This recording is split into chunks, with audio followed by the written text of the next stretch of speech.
The following program is being brought to you on the Voice America Business Channel. For more information about our network and to check our additional show hosts and topics of interest, please visit voiceamericabusiness.com. The Voice America Talk Radio Network is the worldwide leader in live Internet talk radio. Visit voiceamerica.com. The views and ideas expressed on the following program are strictly those of the host or guests and do not necessarily reflect the views and ideas held by the Voice America Talk Radio Network, its staff, and management.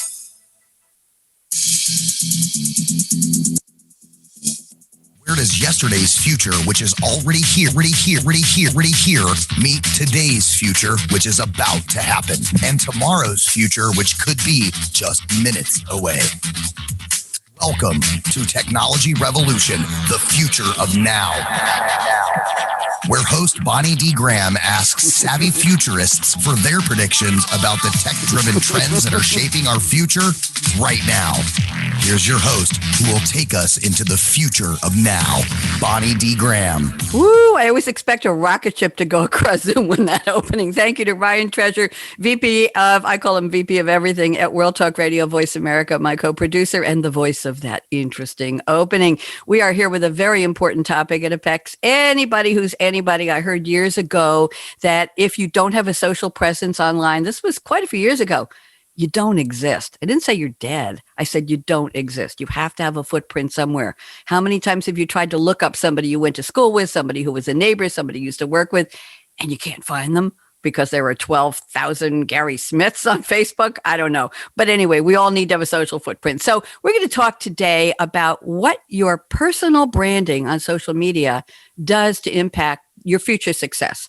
It could already be impacting your success right now. What does it do to your ability to get a job, your ability to start a company, your ability to get funding, your ability to, I'm going to say it, buy a house, get into a college, get a job, meet a partner, do anything like that? So I have a couple of interesting quotes, and then I'll introduce my panel and I'll have them tell us more about them. So let me go to my first opening quote. And I have a quote here from the Muse, TheMuse.com. Listen up. This is packed with a lot of information. Social media can be a powerful tool for your professional life. It can also be full of pitfalls. Employers and recruiters regularly check candidates' social media profiles before hiring. Screenshots of your status updates and tweets mean your electronic words can live forever. Try to delete them. Somebody already grabbed them. And your activity can go back to haunt you. Every post you've ever liked, you've commented on, or shared, in addition to posts you're sharing to your feed, are all part of your history, your social impact. And I have one more quote from digitalmarketinginstitute.com. This is our buzz number 2. Creating a personal brand on social media, it's about what you stand for and what people should expect. Loic is nodding. What you should expect when they see you've posted a new piece of content. So I have 3 people who've been with me on many shows and a newcomer. I'll tell you who he is. We have Loic Simon. We have Lindsay Boggs. We have, raise your hand. We have Jonathan Pogat. Well, he'll introduce himself in a minute, who is working with somebody who's been on many shows, and Sylvia Latchkar. I'm going to ask them to predict how your personal social brand can help or hurt your future success, your career, your business, your influence, your reputation, which is really what it's all about, and your lifestyle. And I will do a quick sidebar to my panel and tell you that there are times when I have a guest recommended for one of my radio shows, and I research them, and I look at their posts, especially on Twitter or LinkedIn. And sometimes I see some political advocacy of things that I find not acceptable to me as a person, as who I am. And I hesitate before I want them on the show. It matters to me who they are and what they represent. So I'm sure a lot of people are like that. Let's go around the table and get started. Loic Simon, welcome. I know you're busy. Social Selling Forum. And I'm going to put you, by the way, Loic has a 49-inch screen where he posts about 12,000 pieces of information. There he is. You can see him in a second on the Facebook live stream. Loic, welcome. Welcome back. Please introduce yourself. Take about 3 minutes if you can squeeze it all into that amount of time, and tell us, remind everybody. And Loic, if there's maybe 2 people in the world who don't know who you are, I'm just going to say shame on them. Go ahead, Loic. As you can see, I'm a digital native of the 80s with IBM at that time.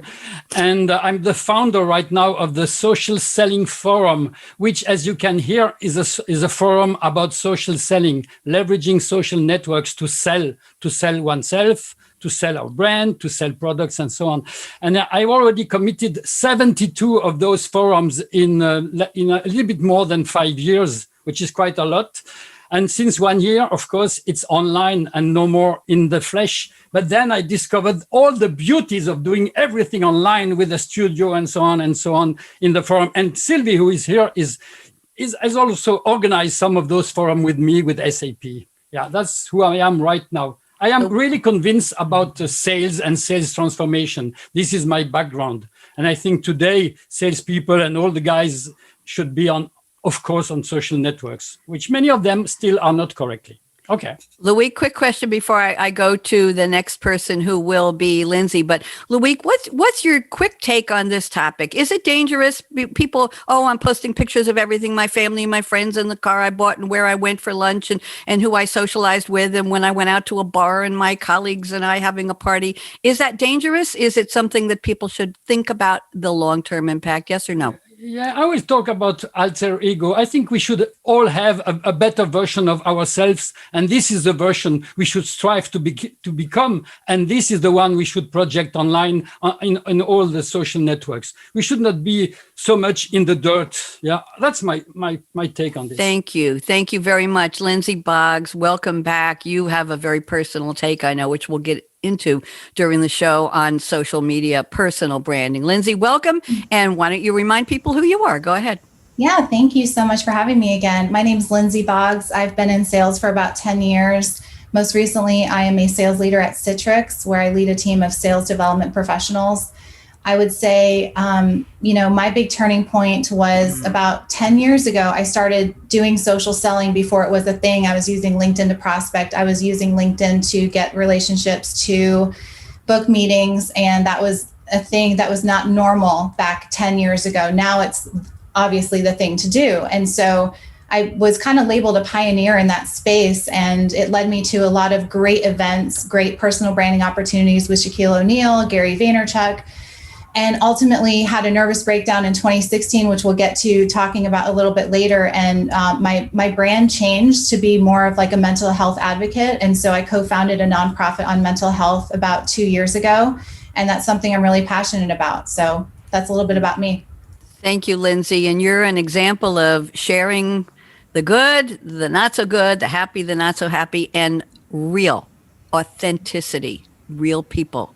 What matters to you, who you are, and perhaps helping somebody else along the way. Thank you, Lindsay, so much. Let's move on. Jonathan Pogat, I haven't met you until about 20 minutes ago. Happy to have you. You were referred to us by Brandon Bornancin at Seamless.AI. So Jonathan, please do us the honor of introducing yourself. Go ahead.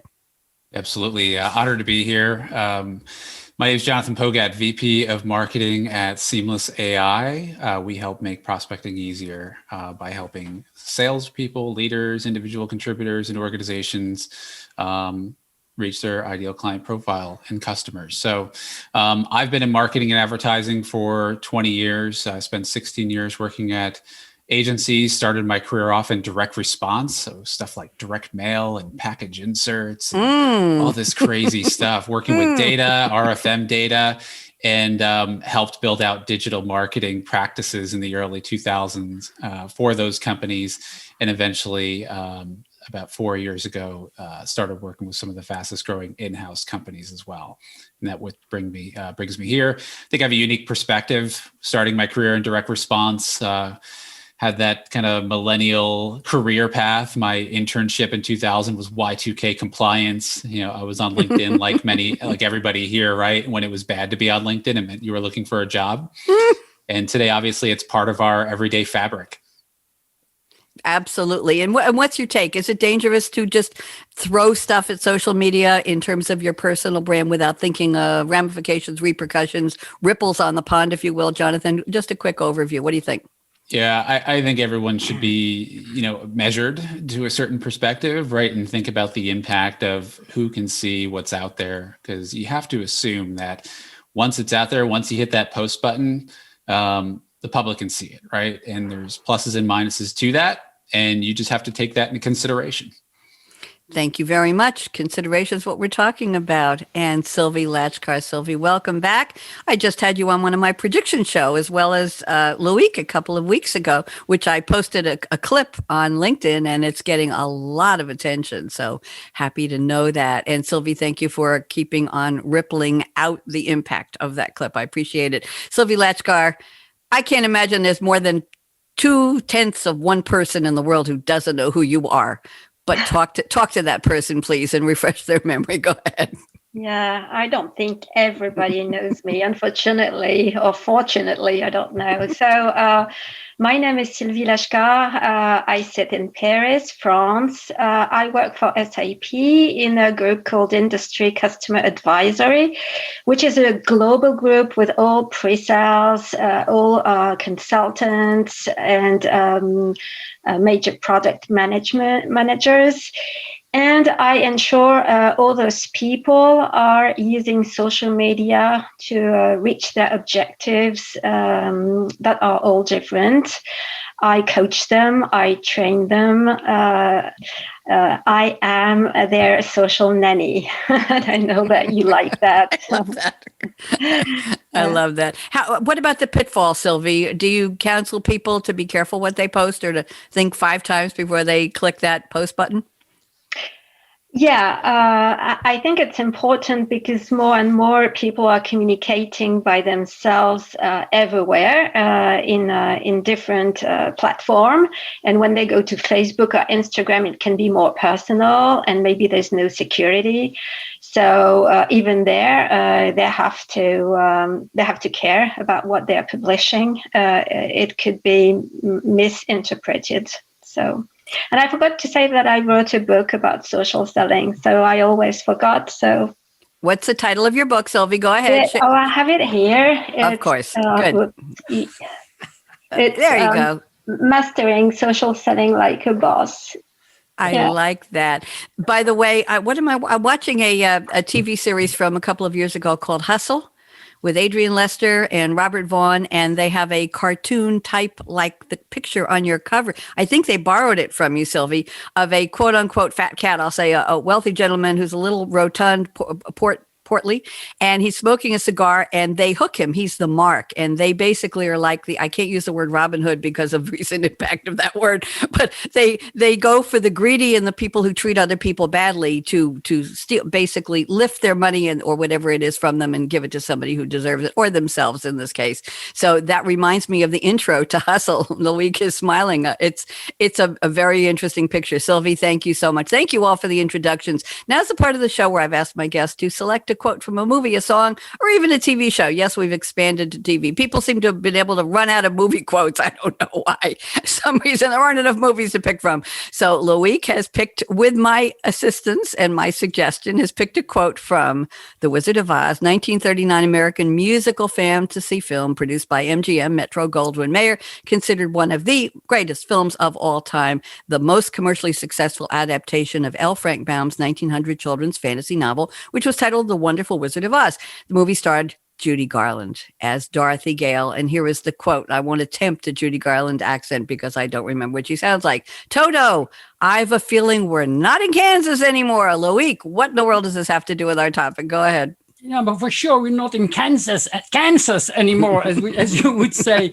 In France, I would not have picked this one, but I find it's really relevant because what happens today is that we change all the time, and that we are never anymore in Kansas or in California or in Paris or wherever anymore. We have to go out, not go out, but to expand widely our comfort zone all the time. Right now, especially with COVID, where we have to change the way we work. I work this way now, in another way. We have to imagine new ways of doing business, new ways of presenting ourselves, etc., etc. So I find when you suggested this quote to me, because I found another one which was too French, I found it resonated very well in me with this expansion of the comfort zone, in fact. Thank you. That's an interesting comment. The expansion of the comfort zone. I'm going to say not going out Yes. of the comfort zone, expanding widely our comfort zone, which is much better. And in fact, what we're talking about today may be an expansion of our discomfort zone, Where should we be uncomfortable doing something? Okay, we'll leave it at that. Thank you. Let's go to Lindsay. Lindsay has one favorite show she watches. It's The X-Files, and she picked a quote from Dana Scully, played by Gillian Anderson from The X-Files. This was season 7, which aired in 1999 to 2000. The episode was called All Things, and this is an American sci-fi TV series that started airing in the U.S. in 1999. And here is the quote. What if there was only one choice and all the others were wrong? And there were signs along the way to pay attention to. Oh, Lindsay, I'm getting chills on this one. Very apropos, I think. Go ahead and explain it, please. This part of the episode is a beautiful scene. Mulder and Scully have been on their missions for 7 years at this point, and they are finally entering their romantic relationship, finally. And the fans have been wanting this for so many years. This part of the episode is really looking back on Scully's journey to where she is today. And she goes back in time and wonders, and she has different epiphanies. If I had chosen this path, would I end up where I am today? How it relates to this topic and what immediately came to me when you presented this topic was, for me personally, the article I wrote in 2017 about my nervous breakdown on LinkedIn, it was the number 7 most read article of 2017, and number 8 was Bill Gates. What? I had no plans for that article to be picked up. I wrote it as a therapy assignment, and I wrote it, and I've never actually read it. It's one of those things where I can't go back and read it. It's very emotional, but I wrote it in hopes of helping one person. And so how the quote relates to it is, if I took another path, another way, would I be where I am today? And I think one of the things that's beautiful of what I've overcome in the past several years, losing my sister, is finding peace. And that's where I'm at right now. Thank you, Lindsay. Personal stories, the authenticity, the heart. Lovely. Thank you very much for sharing that. And congratulations. I don't know whether to say congratulations, wow, look what you did, or I'm just going to say so much meaning to what you said when you posted that to help one person to get it part of your therapy. You're coming out of wherever you were, and to know that many people, it resonated with that many people must have been very, very gratifying. And it did change your brand. Thank you very much, Jonathan Pogat. I'm looking at your quote. I think it's the first time we've had a Mad Men quote on the show. Don Draper, played by John Hamm in Mad Men, American period drama TV series on AMC Cable Network 2007 to 2015. It had 7 seasons, 92 episodes. I watched them all, and I think I binged it in 7 weeks, 7 weekends I did that. Its fictional time frame runs from March 1960 to November 1970. And interestingly enough, Mad Men was a slang term supposedly coined in the 50s by advertisers or ad men working on Madison Avenue.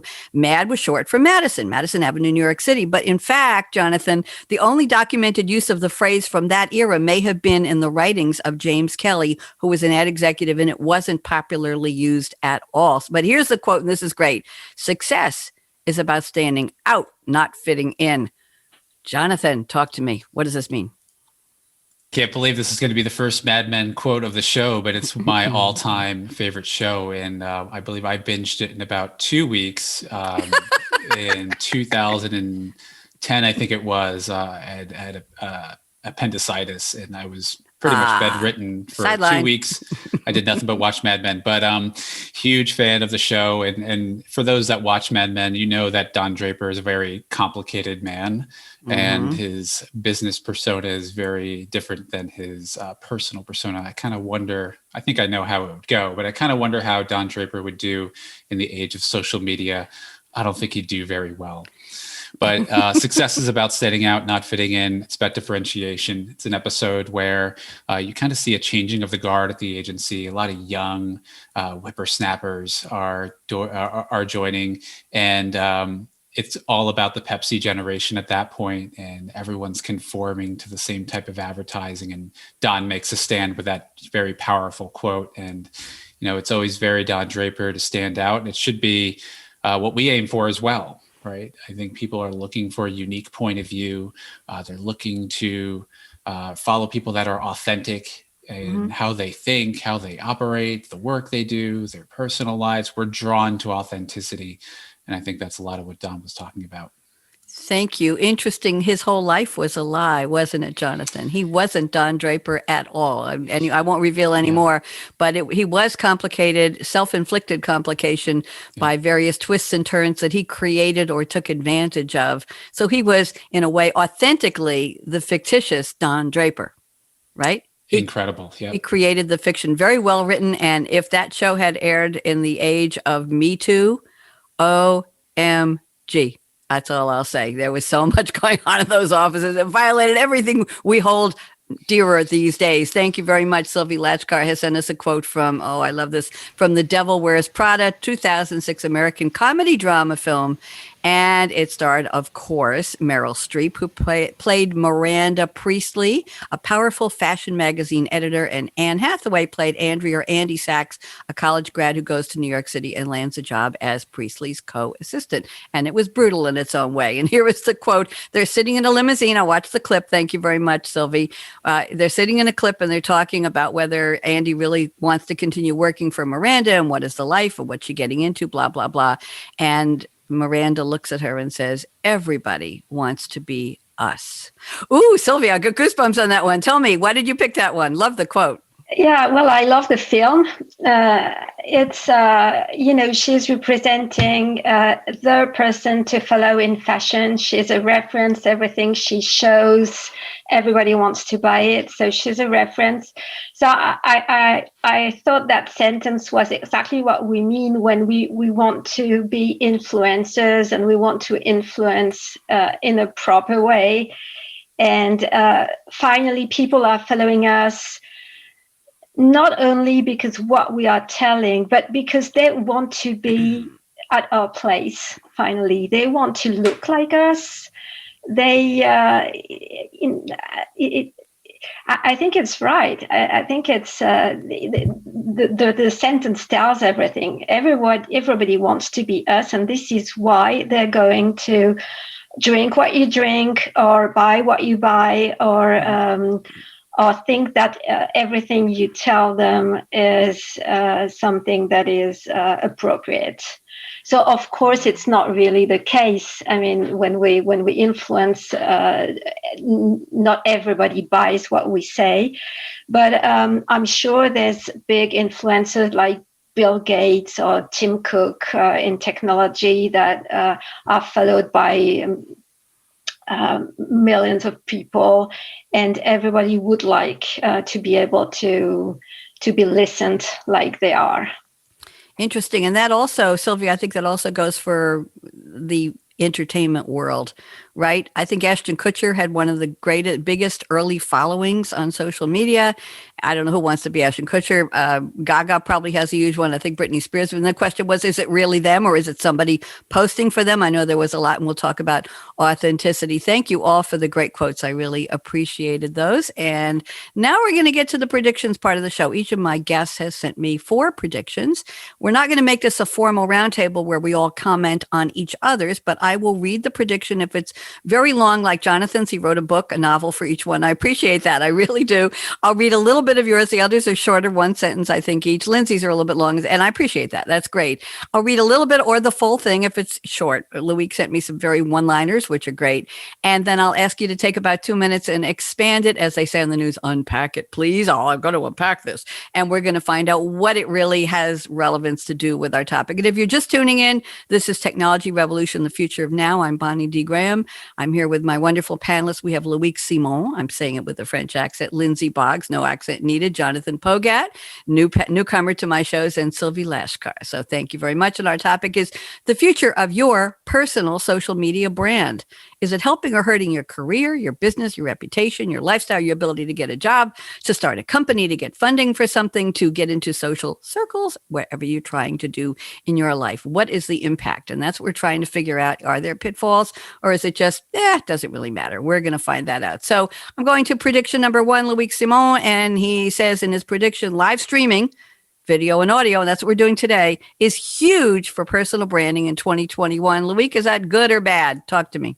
No, I think it's both bad and good. If you are not authentic, if you do not have something strong that you can share with the world, if you are not a person of confidence, a person who is credible, professional, if you are not somebody with congruence, then you will have a hard time doing any sort of video, any sort of webinars, any sort of live streaming, especially. Live streaming is really, let's say, the authenticity in front of the people that you cannot shun from. You cannot go away from it. You cannot say, oh, I will retake this shot and then speak differently or speak something different, whatever. So for me, all the platforms right now push people to go into live streaming, including LinkedIn that you want to live stream on yourself, Bonnie. Yeah.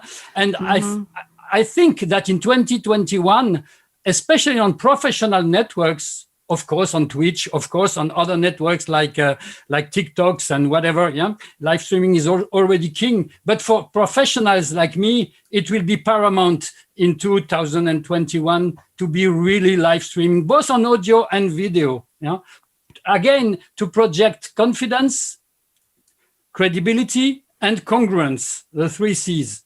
That's my perspective. Thank you very much. But where are the dangers in that? What about, just quickly, Loic, in terms of how you present yourself on that video? If you are a scammer, if you are a fraud, if you have somebody who manipulates people, if you are somebody of no value and the impact you have on the world is crappy, then you will go down, according to me, or you won't do it, but then nobody will believe you if you are not really projecting this like we do today.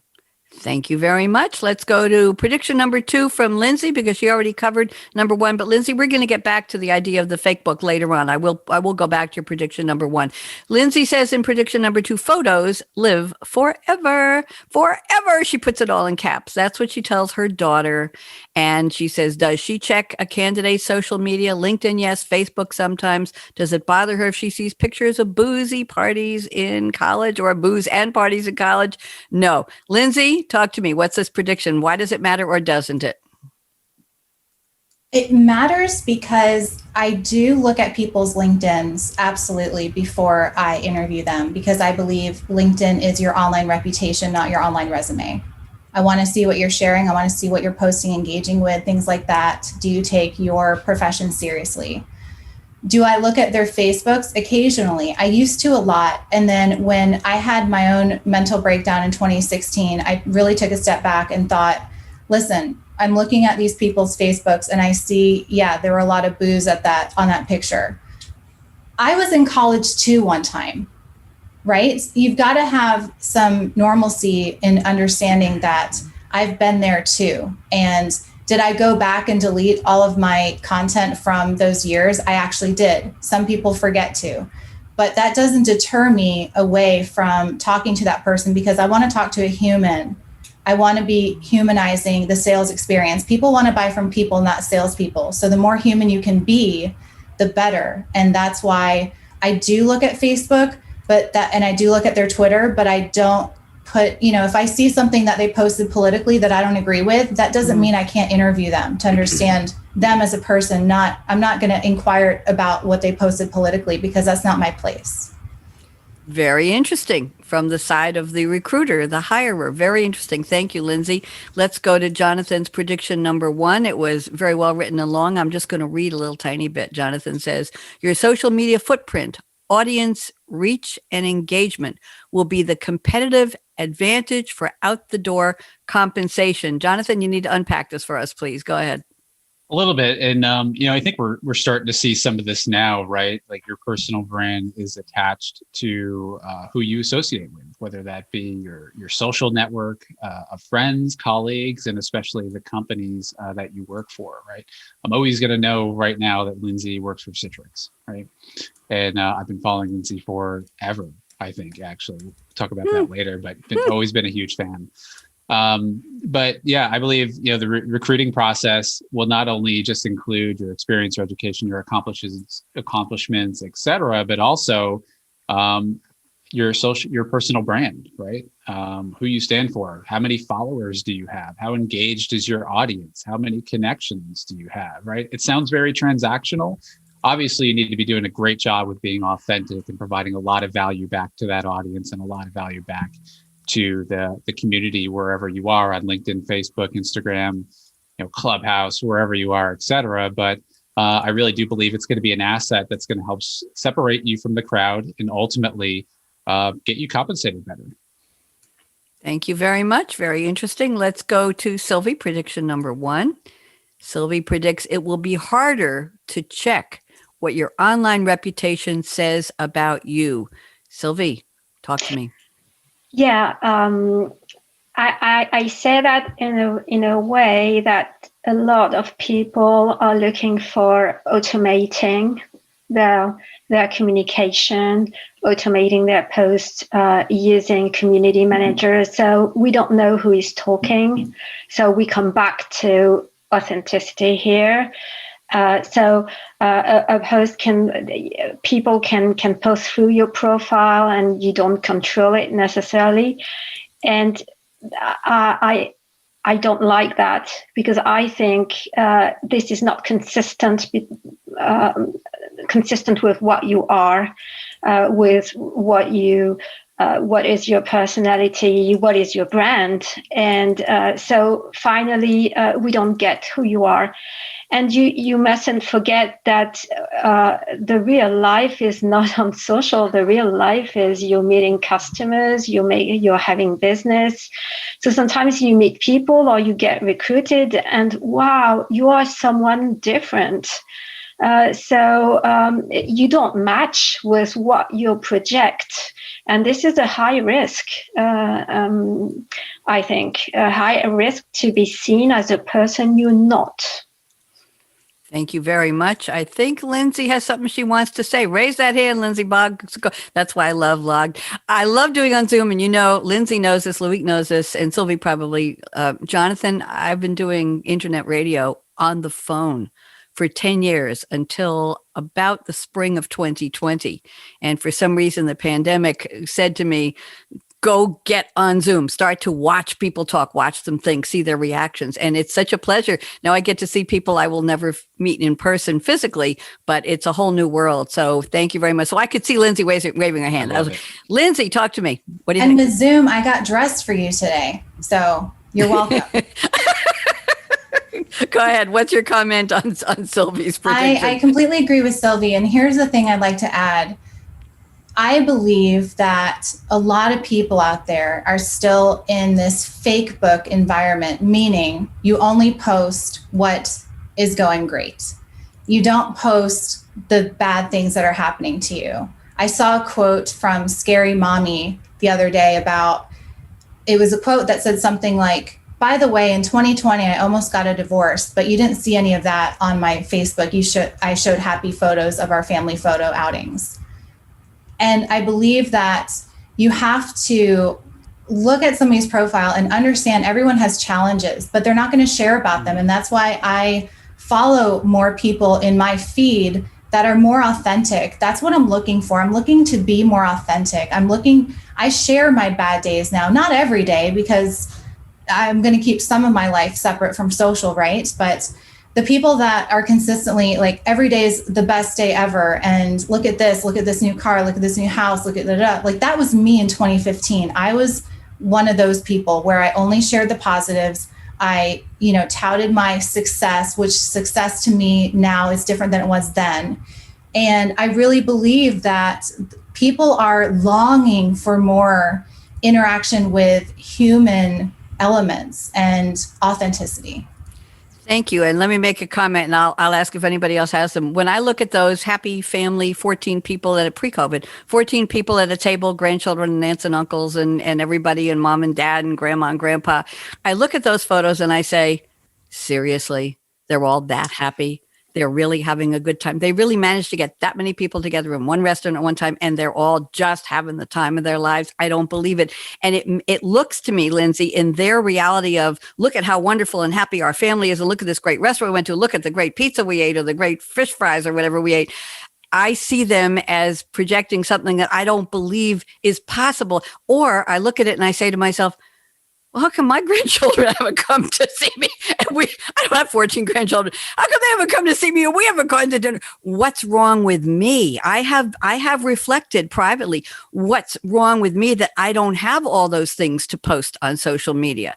But then the question really is everybody taking that the way you say they are, Lindsay, that now there's a real person? Is it, oh, that person's depressed, maybe they would bring some mental health issues to the workplace. Maybe I don't want to hire them. And we know everybody has an opinion on that. Lindsay, quick comment on that. There is a pitfall, a potential pitfall to being that honest. What do you think? There is a pitfall. And I'll say that one of the quotes that I've learned in my mental health journey is check up on your really happy friends. Check up on them. Because they could be the ones that are struggling the most. And that was me in 2015, because everyone on the outside looking in was like, oh my God, look at her perfect life. Look at her white picket fence. Look at her nice cars. Look at her great job. And in reality, I was suicidal. I'm going to say something very trite. Thank you for sharing, and take that from my heart, please. Okay, let's go. Oh, Sylvia, you want to say something? Yeah, I want to add something to that, is that in a professional career, it happened to me. And even though if I pay attention, but this week I took an idea that Loic had to share his agenda. And I said, I share my agenda with the main things I was doing this week, which were an article written, which was 2 conferences. So you remember that post? I saw it. Mm-hmm. And I had some people commenting at my office saying, but so you're not working for ICA anymore, you're doing something else. And are you really working for ICA? And I said, well, that's just an extract of what I'm doing. And I also promote my company by doing that. And I did not realize by posting that it could be interpreted this way. Yes, yes. And that brings me to, thank you, Sylvie.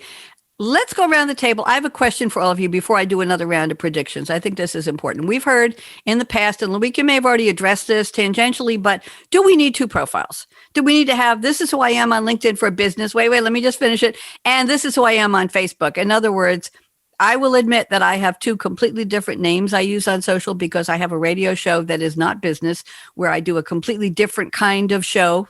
Nothing wrong. I just talk to authors and I call them my creatives on Monday night on a different part of Voice America. And my name is AKA Radio Red. It's a cute name I adopted years ago.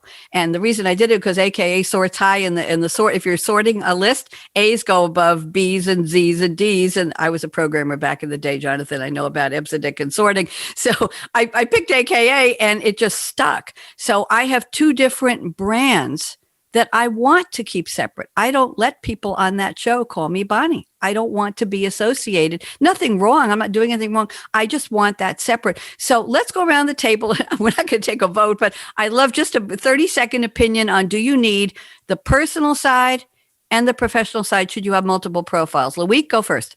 By the way, this was my 3rd prediction, Bonnie, you were talking about. I say no more split identities. No more people who are Mr. Dr. Jekyll and Mr. Hyde separate on different networks. For me, you have to choose one who you are.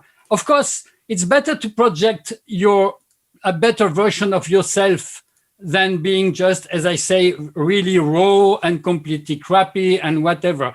And I advise you to read the book, which is called The Alter Ego Effect, which is really excellent in helping you find out who you want really to become, who you really want to be. And this is a person you project on LinkedIn, you project on Facebook, you project on TikTok if you are a creator or a commentator on TikTok and not only a consumer. Yeah, I believe you are only one today. It's very complex to have separate lives on different networks, according to me. And that's my prediction, by the way, for 2021. You don't have to ask me anymore.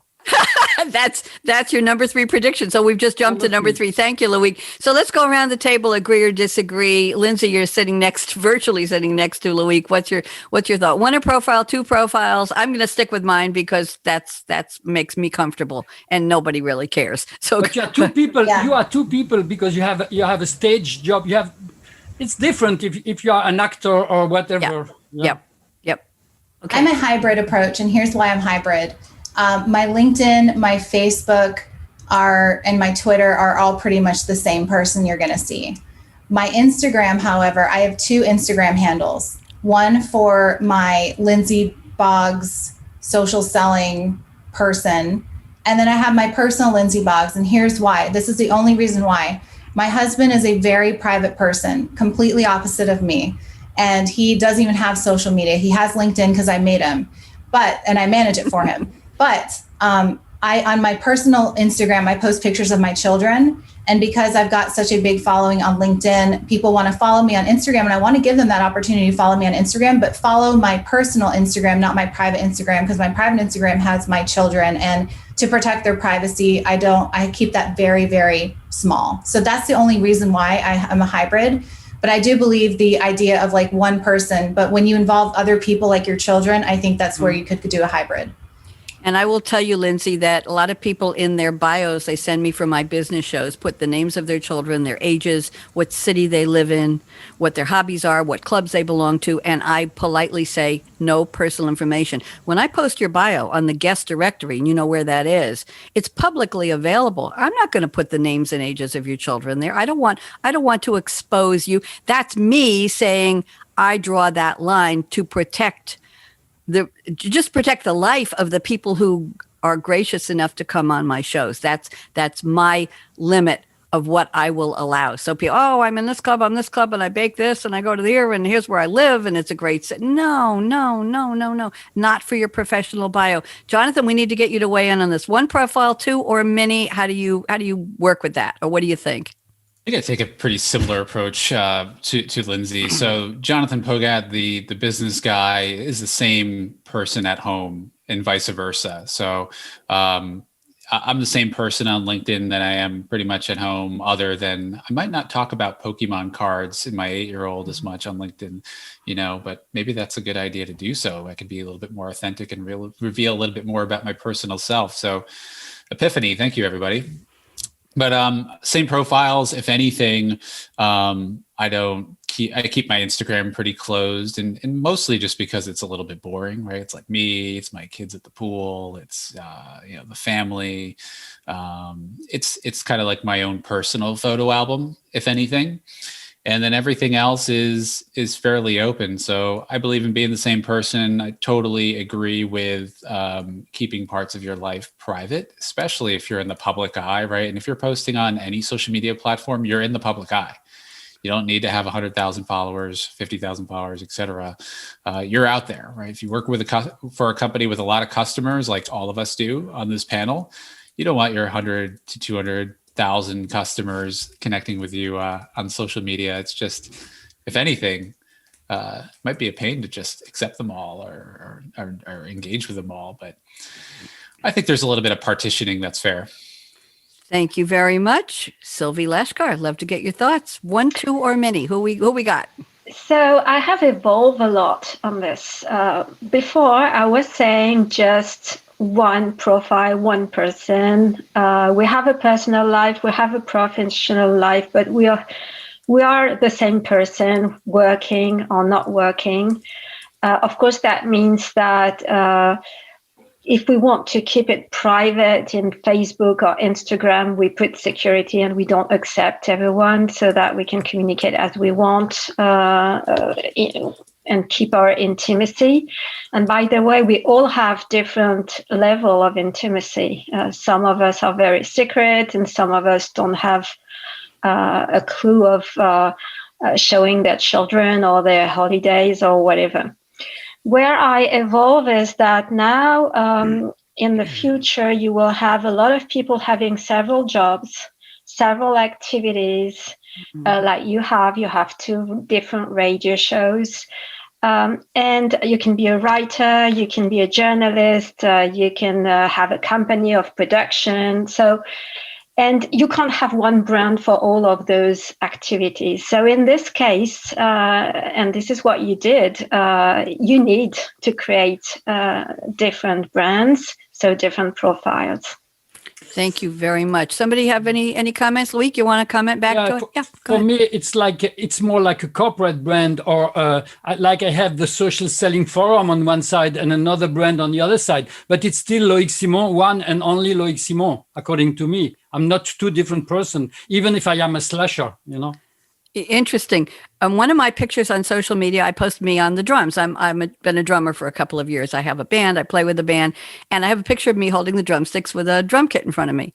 You wouldn't believe how many people relate to me on that, and they'll say, "Hey, you play the drums. What kind of music? That's so cool!" And it brings out their ability to tell me their story. I've met business people, Sylvie, at SAP, who've been on many of my shows on in future of Industry 4.0 and heavy duty supply chain topics. And they say, "Oh, I've been a drummer for 25 years, and I created a topic on this show in the fall of 2020 on the future of drummers, drumming, and making that kind of music." And I had a gentleman from SAP who has been a drummer for 25 years. He sent me videos of his playing, and I learned something about organizing my drum kit from his layout. His son has been a drummer for 12 years. He brought me one of the musicians, and we did a show on the future of drummers and drumming. And if I hadn't posted that picture, he wouldn't have known and opened up. So there's something about that personal side. And I think it's in my Twitter profile, drummer chick. I'm allowed to say that also. Let's move on. Lindsay, I'm going to look at, we've used a lot of your predictions we've covered, but I want to look at your prediction number 4. And I'm going to pick the last line of this, Lindsay. I think this is important. Lindsay says, LinkedIn profiles will always be viewed, but I don't believe your past will always haunt you. Maybe I'm an optimist. Lindsay, let's hear your optimism on this. Why? My optimism is this: when people join my team, they already have some preconceived notion of who I am because they've likely looked on my LinkedIn, they have Googled me. I know when I get a new manager, I find out a lot about them online just to see who they are. When they join my team, they know my vulnerability that I had in doing a TEDx talk on my suicide ideation that I had back when I had a nervous breakdown. And I've thought, before I did the TEDx talk, I thought really hard about, is this going to hurt my career? Am I going to submit a resume, or, people recruit me and then they get to the part of the background check and they look at, oh, she did a TEDx talk because she almost committed suicide. Are they going to judge me? In reality, last year I was a nominee for the Top Culture Award at Citrix in sales. And I think a lot of it has to do with the fact that I am so open and vulnerable. And I have so many people on my team that have come to me, sharing with me their mental health struggles, and it only bonds us closer. So we have that kind of respect for each other to know what it's like to go through a mental health episode. So I believe that your past does not always haunt you. I believe in forgiveness. And I look to employers to agree that forgiveness is a thing, especially if they did something that maybe is less than ideal. I believe that people can change. And I know that I'm firsthand experience of change. Thank you. Very heartfelt, Lindsay. I appreciate that.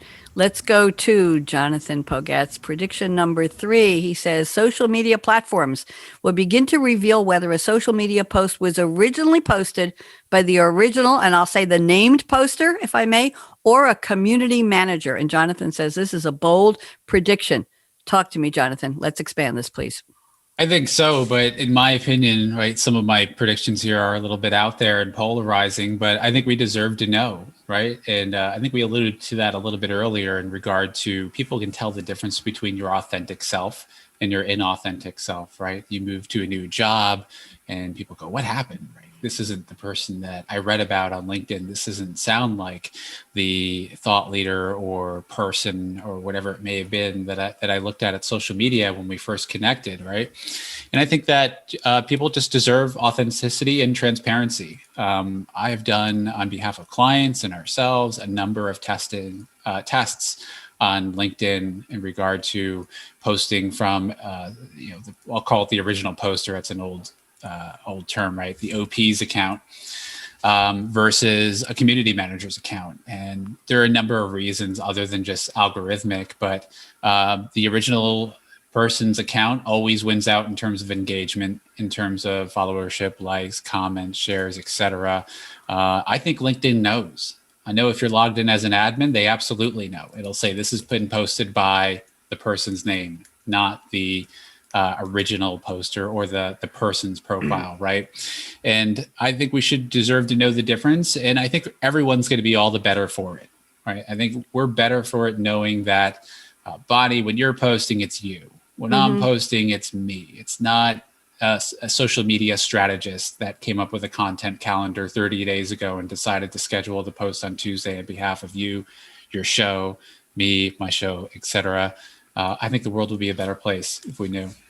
Thank you very much. Interesting, Jonathan, you mentioned that. I have somebody I know who's a journalist, a political reporter, a writer of big stories about big political figures. I'll just say that I won't name her. And she tweets. And for some reason, I'm following her and she shows up every morning. I get an email, what's going on Twitter. And she's one of the people who must be at the top of my list. I'm not sure why.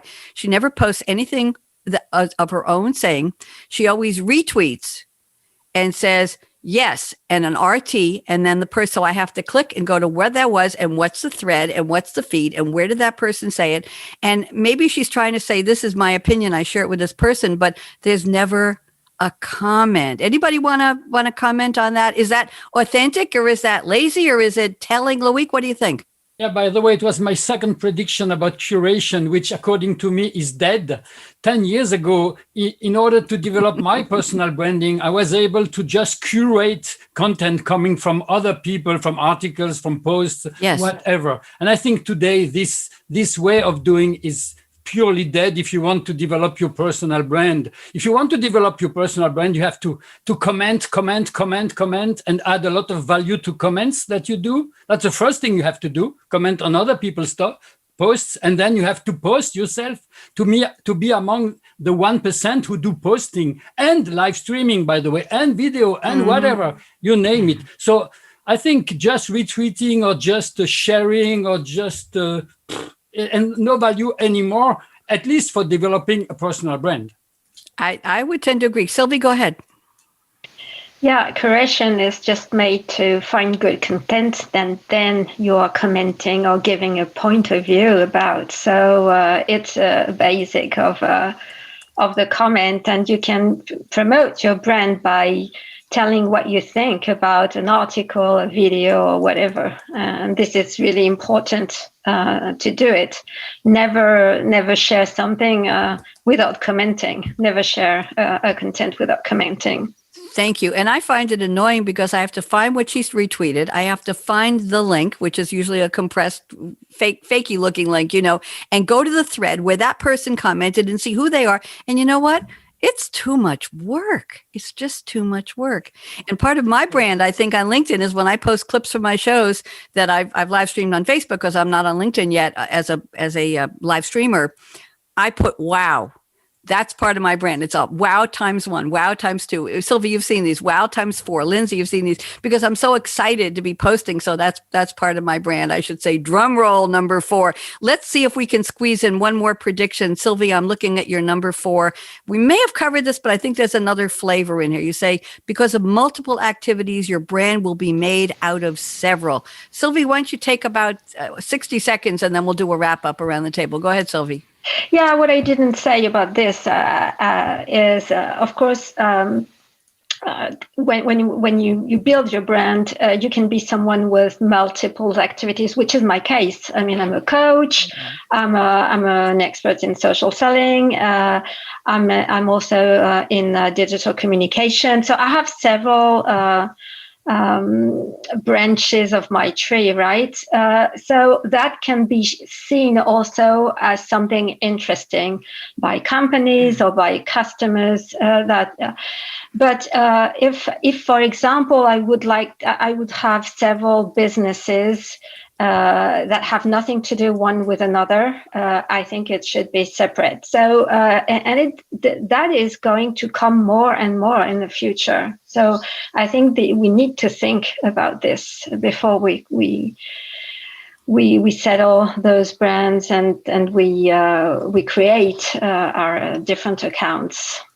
Thank you, Sylvie. Thank you all for such interesting. I love when we go from predictions, we go into a conversation. And I love the way it's just organic, where you all had something to say about each other's and the expansion. And I'm watching you all on Zoom and appreciating. Loic, I can see when he's ready to pounce on something, his eyes start to get big. And he's leaning into his desk and he's waving a lot. And I can see when all of you, and Lindsay, I said to her, you want to comment in the chat? Raise your hand. Okay, here's my hand. Don't be afraid. It's wonderful. I want to do a shout out to a couple of people. Loic, you are so busy. I want to thank you so much for being here. I'm always very honored to have you, Monsieur. Sylvie, the same thing. I admire your work and your verve and your vivaciousness and all the things you do. Lindsay, you're a wonder of somebody who has mastered the art of being authentic through the good and the not so good and coming out shining like a star of real people and sharing with others. And I applaud you for that. Jonathan, you're a big surprise. You came to me through Brandon Bornancin, who was invited and couldn't attend. So I want to say thank you to Brandon and thank you to Alexis. Her name is Saliba at Seamless.AI for helping Jonathan get on board with this. And Jonathan, I'm so honored to meet you. Very articulate young man. I can say young man. And I appreciate all of the insights you shared. And let's all do a shout out quickly to Aaron Keller. Everybody say thank you, Aaron. He's my engineer. Thank you, Aaron. Thank you, Aaron. Thank you, Aaron. See, there you go. I actually have another engineer on a different show who tells me not to use his last name because he is not on social media and he just is okay with the first name. I called him my first name, one name wonder. There you go. By the way, Sylvia, my brand is Bonnie D. Graham on 51 of my series, and the Monday night show, which I've been doing myself for over 25 years on terrestrial and internet radio stations, has been all over the place. That's my AKA Radio Red, and I shouldn't have shared that secret today. So I want to thank you all, and everybody remember, if somebody tells you the future is already here, I want you to look them in the eye, whether it's virtual or real. I want you to wag your finger and I say, no, that was yesterday's future. Today's future is about to happen. And I know all of us are going to make it a better one. Everybody wave goodbye. Bye-bye. Bonnie D. Graham signing off. Bye-bye.